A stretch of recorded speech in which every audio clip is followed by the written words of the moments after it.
అనునిత్యం కష్టపడుతున్నటువంటి రైతు కోసం కేంద్ర ప్రభుత్వం ఒక అద్భుతమైన పథకంను ప్రవేశపెట్టడం జరిగింది.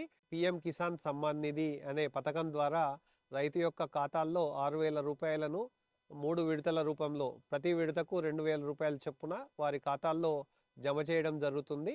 ఇది ప్రతి రైతు కుటుంబానికి అంటే భార్య, భర్త, ఒక 18 సంవత్సరాల నిండిన అబ్బాయికి కలిపి ఒక కుటుంబంగా నిర్ధారించి వారి ఖాతాల్లో ప్రతి కుటుంబానికి 6,000 రూపాయల చొప్పున నేరుగా డైరెక్ట్ బెనిఫిట్ ట్రాన్స్ఫర్ విధానం ద్వారా మనకు నమోదు చేయడం జరుగుతుంది.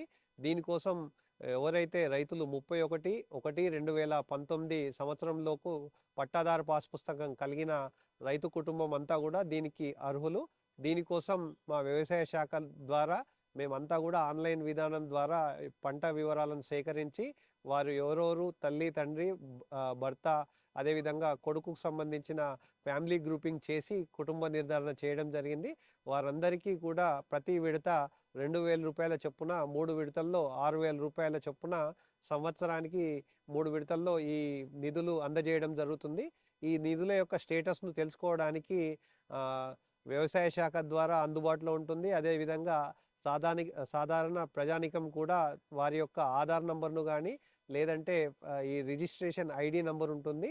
ఐడి నంబర్ ద్వారా కానీ వారు ఆ నంబర్ను ఎంటర్ చేయగానే వారికి ఎన్ని విడతలుగా డబ్బులు పడ్డాయి, అదేవిధంగా ఆ డబ్బులు ఏ బ్యాంకు ఖాతాల్లో జమ చేయడం జరిగింది, దాని రెఫరెన్స్ ఐడితో పాటుగా రైతులు అతి సులభంగా తెలుసుకునే అవకాశం ఉంటుంది. కాబట్టి రైతులకు ఇది ఒక అద్భుతమైన అవకాశం కల్పించింది కేంద్ర ప్రభుత్వం. ఈ 2019 31/1/2019 లోపు మాత్రమే రైతులకు ఈ పథకం అర్హులుగా గుర్తించడం జరిగింది.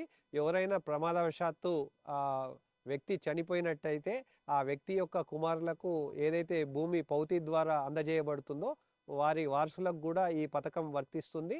వారు వెంటనే తమ సంబంధిత వ్యవసాయ విస్తీర్ణాధికారిని కానీ వ్యవసాయ శాఖ అధికారిని కలిసి ఈ పథకంకు దరఖాస్తు చేసుకున్నట్టయితే ఎవరైనా మరణించిన వారి యొక్క కుటుంబ సభ్యులు వారికి కూడా వర్తించే అవకాశం ఉంటుంది. కాబట్టి రైతులందరూ కూడా ఈ ప్రభుత్వం ఏదైతే సంకల్పించి రైతు యొక్క పంట అవసరాల కోసం వాడాల్సిన అవసరం ఉన్న నేపథ్యంలో ఈ 6,000 రూపాయలు అనేటివి వారి ఆర్థిక అవసరాలను తీర్చే విధంగా కేంద్ర ప్రభుత్వం ప్రవేశపెట్టబడింది. కాబట్టి రైతులందరూ కూడా ఈ పథకాన్ని సద్వినియోగం చేసుకోవాల్సిందిగా విజ్ఞప్తి చేస్తున్నాం.